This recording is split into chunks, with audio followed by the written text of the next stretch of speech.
El Centro Virtual Isaacs de la Universidad del Valle presenta La Palabra en Radio, un espacio para la literatura, el arte, la cultura, la poesía, novedades editoriales, charlas con escritores. La Palabra en Radio, domingos 10 de la mañana por Univalle Estéreo. Dirige y presenta Darío Henao Restrepo. La Palabra en Radio.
Buenas, amables oyentes, como siempre, todas las mañanas de domingo aquí en nuestro programa La Palabra en Radio y también para La Palabra Transmedia. Hoy tenemos un invitado muy especial, al profesor Alberto Valencia de la Facultad de Ciencias Económicas y Sociales de la Universidad del Valle. Y vamos a hablar de una investigación alrededor del tema de la violencia en Colombia de los años 50 del archivo de Monseñor Guzmán, para que nos cuentes en qué ha consistido este proyecto. Estamos aquí en la exposición en la Sala Mutis de la Universidad del Valle. Bueno, Darío, muchas gracias por la invitación. Vámonos al origen. En el año 1958, por iniciativa de Alberto Lleras Camargo, la Junta Militar nombró una comisión investigadora de las causas actuales de la violencia. Esa comisión recorrió los departamentos que todavía estaban en estado de sitio, que eran el antiguo Caldas, Valle, Tolima, Huila, algo del norte del Cauca, y en ese recorrido hicieron diversos trabajos. Uno de ellos era lograr entendimiento de hombres que todavía estaban alzados en armas, proponer medidas de solución del conflicto, conversar con la gente. La comisión estaba conformada por 7 personas, 3 políticos, 2 militares y 2 curas. Finalmente los políticos terminaron siendo solo uno, y Germán Guzmán, que era uno de los curas, que tenía una gran vocación de historiador y de archivero, que ya había escrito cosas, etcétera, sobre la violencia de la época, se dedicó a hacer una recolección de todo lo que encontraba a su paso por esos pueblos. Pero, por ejemplo, al pasar por un pueblo, la gente les mandaba un memorando en el que decían: nosotros, los habitantes del municipio de Natagaima, vivíamos tranquilos y felices hasta que llegó la policía y nos quemó los ranchos, nos robó las reses. Y entonces hay un informe de muchas páginas sobre eso. Bueno, sobre eso precisamente hay un libro que acabamos de publicar que se llama La violencia contada por sus víctimas, donde recogemos esos documentos, una antología de los documentos. Sí. Y dentro de las cosas que recogieron fue fotos que algunas de ellas habían sido publicadas en medios diversos. Con base en el trabajo de esa comisión y en el archivo de Germán Guzmán, los profesores de la recién creada Facultad de Sociología de la Universidad Nacional en 1959, sabedores de que Germán Guzmán tenía ese archivo, lo buscaron y le propusieron la publicación de un libro sobre eso. Germán Guzmán inicialmente no quiso aceptar, que tenía que pedir permiso. Lleras Camargo se tomó el trabajo de ir a pedirle permiso al cardenal para que lo dejara hacer el libro, una cosa bien importante de Lleras Camargo, y salió el libro publicado, La violencia en Colombia, de estudio de un proceso social, con base en el archivo recogido por Germán Guzmán. Ahí estuvieron Falsborda y Umaña. Claro, y el libro es compartido con Orlando Falsborda, que es como el gran diseñador del texto, y de Eduardo Umaña Luna, que tiene artículos en el segundo volumen, pero digamos la parte descriptiva básica del primer volumen es de Germán Guzmán. Y el asunto es que ese archivo, dentro de los historiadores, los sociólogos, los investigadores, se preguntaron durante mucho tiempo, bueno, ¿y el archivo de Germán Guzmán qué se hizo? Y por allá, en el año 1985, hubo un coloquio en Bogotá, del que resultó un libro muy conocido que se llama Presente y Pasado de la Violencia en Colombia, y hay un artículo de Germán Guzmán, y le preguntaron que qué pasaba con el archivo, y él dijo, no lo he perdido, no lo he regalado, no lo he vendido, está en lugar seguro, y a los 2 o 3 años se murió. Y finalmente, la suerte del archivo no se supo dónde quedó.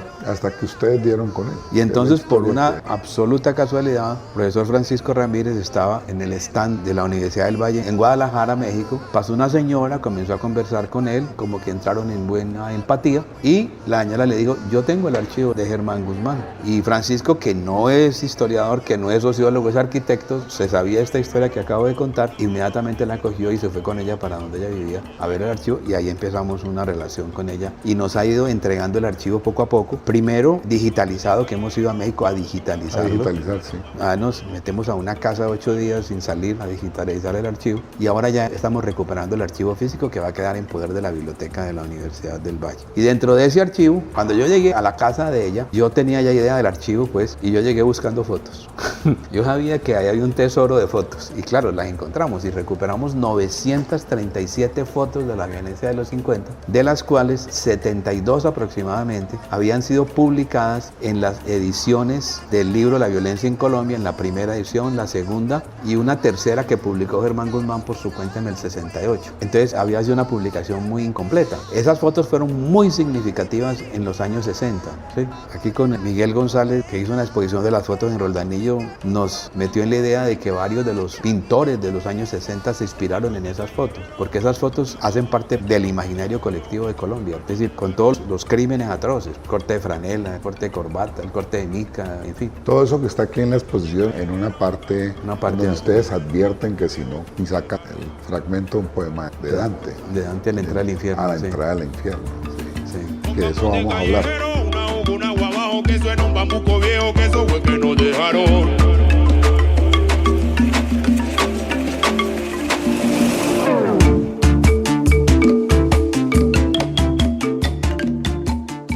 Hablemos un poco del origen de la exposición, que le contemos a nuestros oyentes el tema de en qué consiste el material fotográfico de la exposición, cómo lo han organizado, para que orientemos y animemos a que nuestros oyentes vengan a ver en la Sala Mutis de la Universidad del Valle esta exposición que es extraordinaria. Pensemos en una cosa primero, ¿cuál es el objetivo de la exposición? Ya. En primer lugar, el objetivo de la exposición es provocar indignación, así que salgamos un poco de este marasmo en que hemos caído en las últimas décadas, en que la violencia se ha banalizado completamente, ya prácticamente nada nos conmueve, la insensibilidad la hemos perdido. Se volvió normal. Se volvió normal. Un bárbaro mata a una disc-jockey por allá en Bogotá y la meten en un basurero, y a la semana siguiente una patinadora la mata. Ya eso como que se volvió parte de la vida normal de este país. Entonces lo que queremos es que la gente volvamos a indignarnos con respecto a la violencia. Es decir, digamos, la apelación inicial al espectador de la exposición, y lo hemos logrado muy bien, es que se indigne. Diga, ¿cómo es posible que en Colombia haya ocurrido esto? ¿Sí?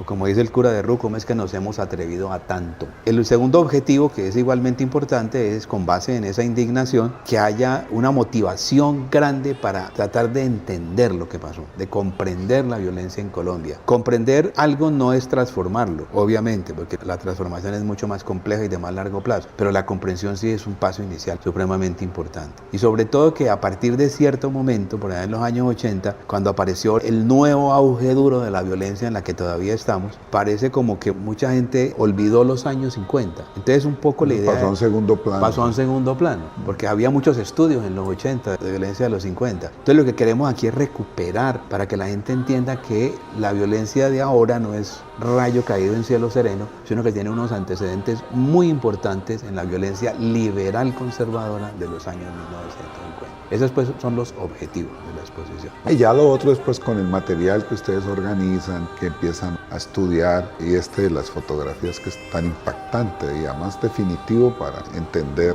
esto que tú estás planteando como el objetivo, para que ya nos cuentes qué hay en cada una de estas sesiones y cómo la organizaron y cómo fue el manejo de todo esto. Es un trabajo grande. Sí, es un trabajo grande y además que ha tomado mucho tiempo. La idea son 937 fotos aproximadamente. Tenemos 177 fotos que fueron tomadas por los militares en la entrega de armas de las guerrillas del llano entre septiembre y octubre de 1953. Esas son fotos con pie de foto, son fotos con fotógrafo conocido, los militares, etc. Esa es una serie. Hay otra serie de fotos que son fotos forenses, tomadas pues por el funcionario que está registrando la muerte. Está haciendo el levantamiento. El levantamiento pues, que son las del algodón en las narices, en las orejas y cosas de ese estilo, que son muy desagradables, por lo demás las hemos excluido. Pero las otras fotos son fotos que tienen otras características. Las hemos clasificado en 4 grupos. Primero, fotos que tienen que ver con las escenas de la vida campesina de la época. Es decir, fiestas familiares, niños haciendo la primera comunión, 3 aldeanos sentados en el parque de la vereda conversando, de ese estilo, ¿no? La idea es que el espectador que entra a esta exposición no se tope desde el principio con las fotos atroces, y sobre todo para enviar un mensaje, y es que entre nosotros ha circulado mucho la idea de que somos violentos por naturaleza, que la violencia ha sido una constante en la vida política colombiana, y precisamente es desvirtuar eso. Nosotros no somos violentos por naturaleza, por favor. La violencia sucede en coyunturas específicas, pero también hay periodos de no violencia. Y entonces, para mostrar a la gente que antes de que la violencia irrumpiera en 1946, la gente vivía feliz y tranquila en el campo. Eso es un mensaje que es supremamente importante de lanzarle al espectador. Uno entra y ves eso, de lo que ha sido uno aquí en la sala Muti donde está la exposición. Hay unas fotos muy lindas de la manera como los campesinos, por ejemplo, fotos de la vestimenta de unas muchachas campesinas, es una belleza, con sus polleras, en fin, es una belleza todo eso. Esa es la primera etapa. La segunda parte de la exposición es que estos hombres que vivían tranquilos de un momento a otro, por razones diversas, pues que hay que explicar, se armaron, irrumpe la violencia. Esa violencia irrumpe en 1946. La violencia, digamos, la motivación inicial de la violencia fue el cambio de la hegemonía liberal a la hegemonía conservadora. Pero esa violencia no tiene, digamos, un acontecimiento desencadenante especial, ni una declaratoria de guerra, ni nada por el estilo. Se comienza a presentar y el mapa de Colombia comienza a llenarse como una viruela creciente de los diversos sitios en que se va dando esa violencia. O sea, los hombres y las mujeres se empiezan a armar. Entonces tenemos esa segunda parte con los hombres armados, donde hay figuras incluso muy conocidas de la época de la violencia que están allí en esas fotos, y otras que son totalmente anónimas. Esa es la segunda parte. La tercera parte la ubicamos en el fondo de la exposición, en una sala especial, y a la entrada de la sala hemos puesto una advertencia muy importante. En primer lugar, estas son fotos anónimas. En muy pocas sabemos el nombre de la víctima.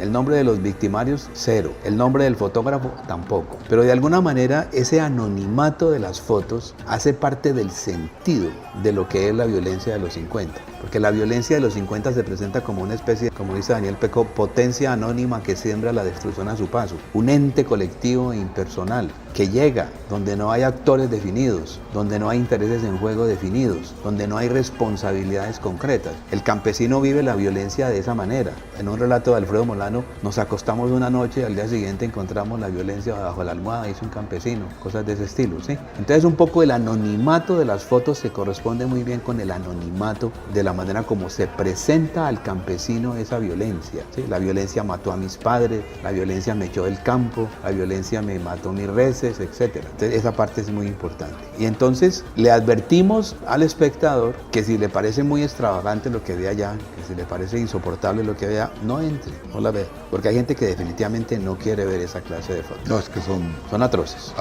Son atroces. Revuelven a uno todo. Son atroces, y es horrible que en Colombia ocurran esa clase de cosas. Y lo peor es que siguen ocurriendo, ¿no? Pero de todas maneras le hacemos una advertencia al espectador. No las vea, pero entienda una cosa. Si usted quiere comprender la violencia en Colombia, tiene que resolver la pregunta ¿por qué en nombre de 2 partidos políticos que carecían de diferencias claras que justificaran un enfrentamiento en términos sociales, económicos y políticos, se produce un enfrentamiento de la población con esas características de sevicia y de crueldad? Resuélvame esa pregunta, ¿sí? Esa es la pregunta. Uno le puede hacer muchas preguntas a la violencia y la tierra, la violencia y el Estado, la violencia y la economía, pero esta pregunta, en mi opinión, es la pregunta fundamental con respecto a la violencia de los años 1950 1950 y sigue siendo una pregunta muy importante.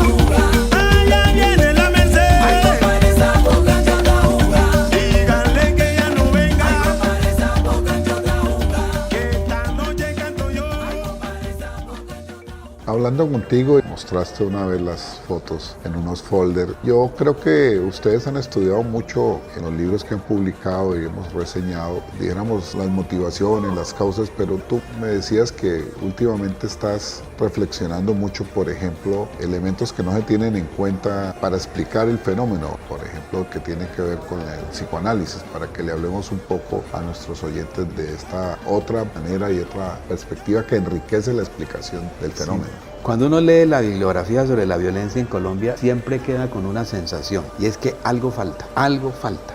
A mí me puede explicar muy bien lo que pasó en los llanos orientales, pero algo falta. Y la violencia ha sido estudiada por economistas, sociólogos, historiadores, antropólogos, y lo que se trata es de que otras disciplinas, como por ejemplo la lingüística, como por ejemplo el psicoanálisis, la psicología social, contribuyan. Y en particular el aporte que el psicoanálisis puede hacer es enorme. Porque en últimas, para dártelo en una fórmula breve, en Colombia hay algo que todo el mundo sabe, ¿sí? Pero no sabe qué significa. Se nacía liberal y se nacía conservador, de acuerdo a la familia y la región de origen. Pero ¿qué significa eso? Nadie sabe qué significa eso, ¿sí? El asunto es que la socialización política de la gente se hacía en el mismo espacio de la socialización primaria. O sea, en el mismo espacio en que un ser humano se formaba, se volvía un sujeto, adquiría las identidades básicas que lo definen. En particular, una relación con una imagen unificada del cuerpo, la adquisición de un nombre, que significa el ingreso a una genealogía, el ingreso al lenguaje, el ingreso a las diferencias de género, a las diferencias sexuales. En ese mismo espacio se aprendía a ser liberal y conservador. Por consiguiente, en el momento en el cual se pone en cuestión la división política liberal-conservadora, se pone en cuestión las identidades básicas familiares. Esto es lo que nos explica por qué la exposición se llama Álbum Familiar de la Violencia en Colombia. Porque aquí estamos tratando de entender el crimen no en referencia a la tierra, al Estado o a la economía, sino entender el crimen en referencia a la familia.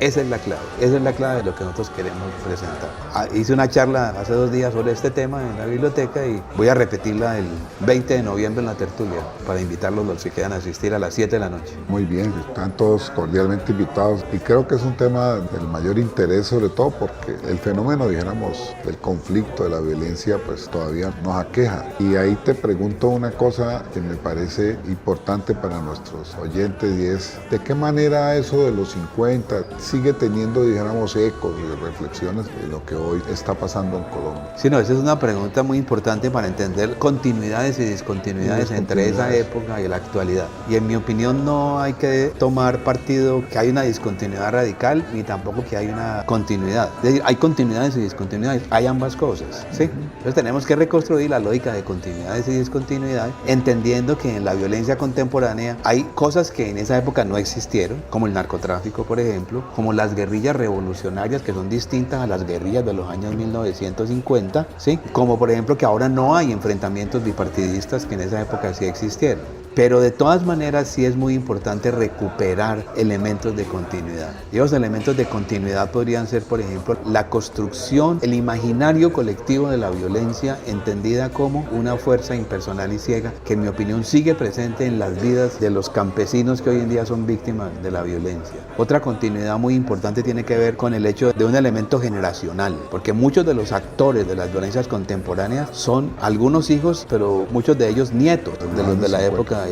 Gavino, el del ELN, Nicolás Rodríguez. Eso viene de la violencia de Santander. Martín Sombra, el llamado carcelero de Ingrid Betancourt, le masacraron a sus padres en el año 1949 en la región donde vivía. Hay muchas continuidades. Bueno, y una continuidad importantísima son las FARC. Es que las FARC nacieron en los años 50. Los años 50, sí. Tiro Fijo comenzó su lucha después de la muerte de Gaitán con unos primos en el sur del Quindío para defenderse de la agresión conservadora. Y a partir de allí, Tiro Fijo es el emblema porque sobrevivió sobrevivió a todas las violencias. Bueno, pero otra continuidad muy importante, que es la que señalamos acá, es la continuidad con respecto al crimen atroz. Porque el crimen atroz sigue presente en la violencia contemporánea y con características similares. Así la sierra eléctrica haya reemplazado el arma privilegiada de los 50, que era el machete. Era el machete. Muy interesante lo que tú estás planteando. Y claro, la otra cosa es que uno viendo todas estas fotos, en general uno no es sino machetes, los fusiles de la época eran muy precarios y todo. No hay el elemento técnico que hoy hay, no existe. En eso ha habido, digamos, cambios, pero se continúa haciendo las mismas atrocidades. Y yo te hago una pregunta, pues el tema de la tierra sigue teniendo un peso en este proceso hoy en día. El tema de la tierra es un tema fundamental para entender esta cuestión de la violencia, y el tema de la tierra precisamente de un problema no resuelto desde los años 30, por ejemplo, cuando comenzó el primer intento con Alfonso López Pumarejo. La ley 200 de La tierra. ley 200, que luego le echó para atrás la ley 44, creo que fue en los años 40. Y luego hubo intentos de reforma agraria, por ejemplo, con Alberto Lleras Camargo, hizo un primer intento. Lleras Restrepo. de los más lúcidos representantes de la clase dirigente colombiana fueron conscientes de la importancia de una reforma agraria para poner fin al conflicto colombiano. Y obviamente que fueron totalmente derrotados. Y entonces sigue presente, y hoy en día la situación se ha agravado porque tenemos ya otro problema más complicado, que es la presencia del narcotráfico, que prácticamente hizo una contrarreforma agraria en todas las zonas en las que tuvo importancia. Pero ese es uno de los temas fundamentales. Pero lo que yo sí quiero decir, entendamos el tema de la tierra y entendamos otros temas, sí, pero no nos olvidemos de la pregunta que llevaba: ¿por qué la gente se mataba de esa manera? Que es el núcleo fundador, originario, que se combina con todos los demás aspectos. Sí, claro, se combina. Bueno, hay una cosa que te he oído mencionar en algunas de tus entrevistas, es el papel que ha cumplido el arte y la literatura, porque es indudable que muchos artistas plásticos, muchos escritores tuvieron que ver con eso. Incluso hubo una llamada literatura de la violencia que García Márquez cuestionó en su momento, porque era el realismo, de describir ese realismo atroz, de mostrar sociológicamente el problema, pero no iban a la intimidad de lo que eso significaba, lo que tú estás planteando, el álbum familiar, lo que sucedía adentro, para que nos hables un poquitico de eso, cómo se dio esa relación con el arte y la literatura. Ahora que dices García Márquez, en alguna parte se refiere a un artículo de Laura Restrepo, ¿te acuerdas? Que se llama Literatura y Realidad en la Violencia. En la violencia. Algo muy importante, sí, pero la literatura ha estado pues vinculada a esto. Pero empecemos por el principio. El primer personaje importante de la literatura de la violencia en Colombia es García Márquez. Es decir, 100 años de soledad es el canto a la desesperanza. 100 años de soledad es la mejor expresión literaria de esa idea de que vivimos arrasados por una fuerza impersonal que está por encima de nosotros, de que todo va a terminar mal. Desde el principio sabemos en la novela que el día que se descifren los pergaminos de Melquíades, Macondo va a ser arrasada por una nube de polvo, como efectivamente sucede. Yo no sé, podemos discutir si García Márquez es buena literatura o no, pero es una expresión excelente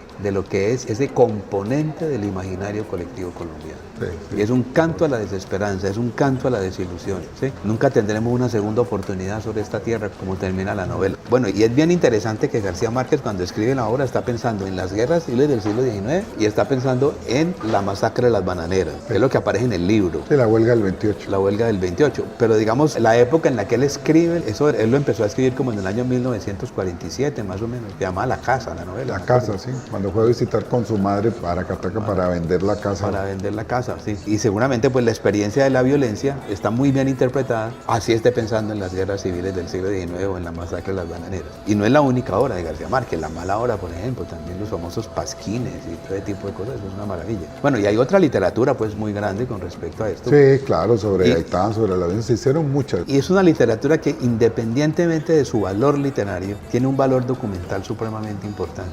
Libros, por ejemplo, de Eduardo Caballero Calderón, El Cristo de Espaldas. El Cristo de Espaldas. Eso es una maravilla con respecto. Que dio origen en la televisión a una telenovela. Eso se ha explorado bastante. Claro. Y igualmente el cine ha estado muy comprometido, ha habido buenas cosas del cine. Lo que uno sí podría pensar es hasta dónde efectivamente en esas expresiones artísticas no se cae muchas veces en el lugar común, en la repetición de cosas que no se elaboran, diría yo. Pero bueno, la literatura es importante. Ahora, la exposición que hicimos en Roldanillo, pues un aporte pues pues que hizo Miguel González fue haber vinculado las fotos con obras de la época, hechas en esa época. Obregón, Alcántara, ese era el gran emblema de la exposición, era eso, y cómo el trabajo artístico, pictórico se vinculó con eso. Claro, Obregón se gana el Premio Nacional de Pintura en el 50 con una obra que se llama La Violencia. La Violencia, que es la señora embarazada. La señora embarazada, y hay un mural en el Capitolio. Y ese fue un tema que nadie pudo, dijéramos, eludir en el arte y en la literatura. Era un tema inevitable. Estaba ahí. En el libro de Germán Guzmán, por ejemplo, están citadas varias obras literarias que le sirven a él de fuente, ¿no? Y yo te repito, esos son documentos muy valiosos para nosotros entender un poco la manera como se conforman los adversarios en la violencia, cómo el conservador lee al liberal y cómo el liberal lee al conservador. Hay una obra clásica, por ejemplo, que es Viento Seco. Daniel Caicedo. Que es La masacre de Ceilán y Barragán. Sí. Un libro corto, breve, publicado en la época. En la época, sí. Fue muy leído. Fue muy leído. Fue un bestseller en su época. Un bestseller en la época, claro.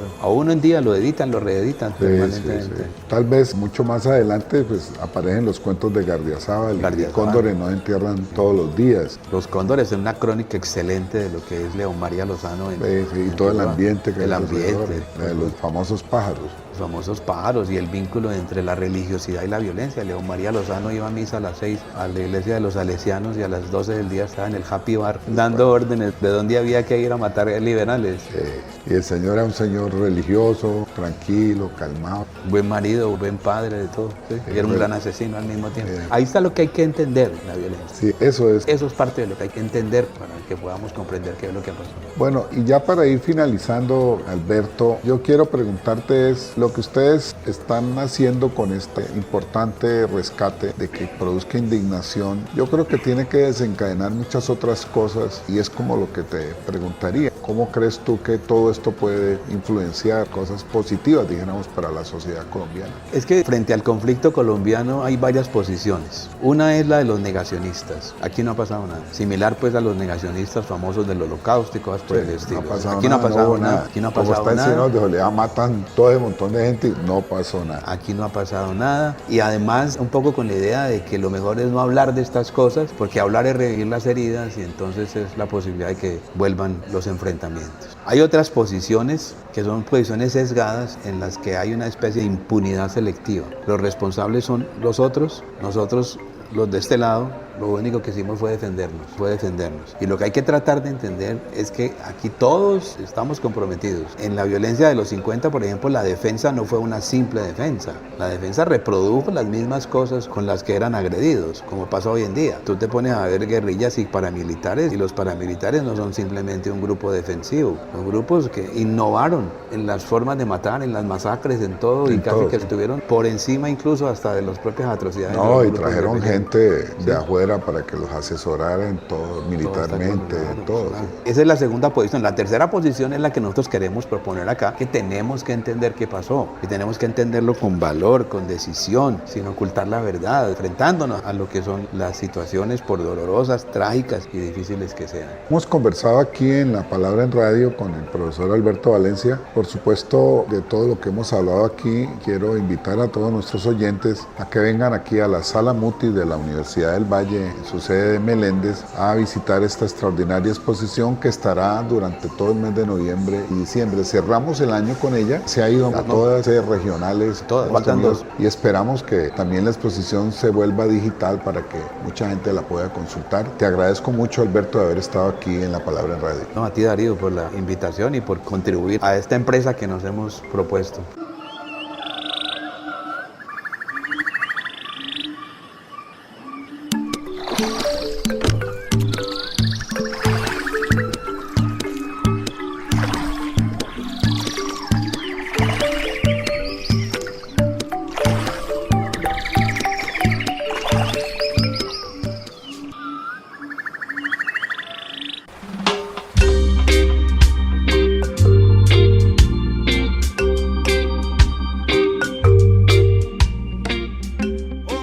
Bienvenidos a este espacio sonoro Música Negra. Hoy nos acompaña Plu Con Pla, es una agrupación musical de Tumaco en el Pacífico Sur de Colombia. Plu Con Pla en el año 2018 lanzó su primer álbum sencillo llamado No Más Velorio, bajo el sello franco-colombiano Galletas Calientes Records. La agrupación tumaqueña une los ritmos del Pacífico como el currulao y el bunde, fusionados con ritmos como el reggae, el hip hop y la electrónica. Su nombre Plu Con Pla hace referencia a uno de los platos típicos de Tumaco, la plumada. Este es un pescado espinoso que se sirve con plátano y que solo se come en esta región colombiana. Desde el 2016 la agrupación Plu Con Pla decidió levantar la voz en forma de protesta y no callar ante las injusticias que se viven en las zonas periféricas del Pacífico colombiano. Su historia musical nace desde la reivindicación comunitaria, social y cultural de las comunidades negras, indígenas y campesinas.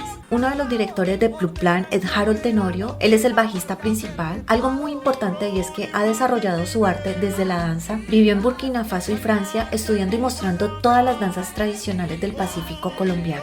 Hace parte de la dirección Fernanda Tenorio, ella la sobrina de Harold, es la voz principal y compositora. La agrupación se compone con 3 voces principales con instrumentos típicos que son la marimba de chonta, el guasá, el cununo y el bombo, con un formato del reggae con el bajo, la batería, la guitarra y el teclado.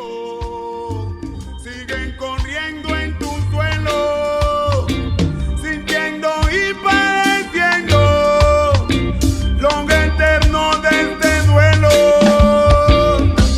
A orillas del Caribe hasta la Amazonía, hambriento un pueblo lucha viviendo en agonía. Soldados sin corazas. La escuela de formación musical de la agrupación Plu Con Pla es la Fundación Casa Tumac, donde aprendieron diferentes manifestaciones artísticas y culturales en Tumaco, conocido como la Perla del Pacífico.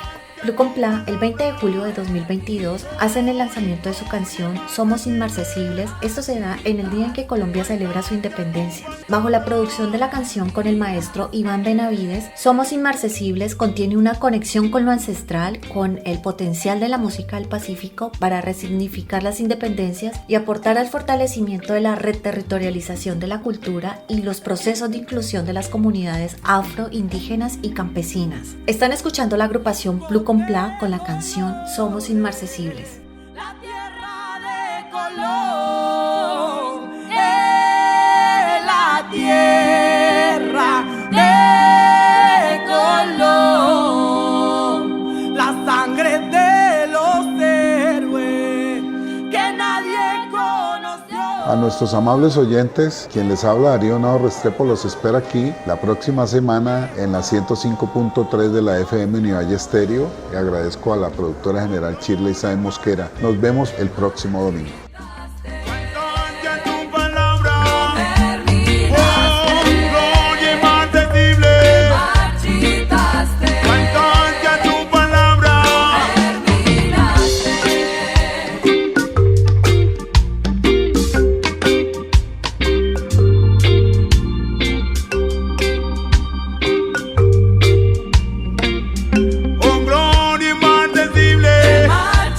Oh, y faltaste tu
El Centro Virtual Isaacs de la Universidad del Valle presenta La Palabra en Radio, un espacio para la literatura, el arte, la cultura, la poesía, novedades editoriales, charlas con escritores. La Palabra en Radio, domingos 10 de la mañana por Univalle Estéreo. Dirige y presenta Darío Henao Restrepo. La Palabra en Radio.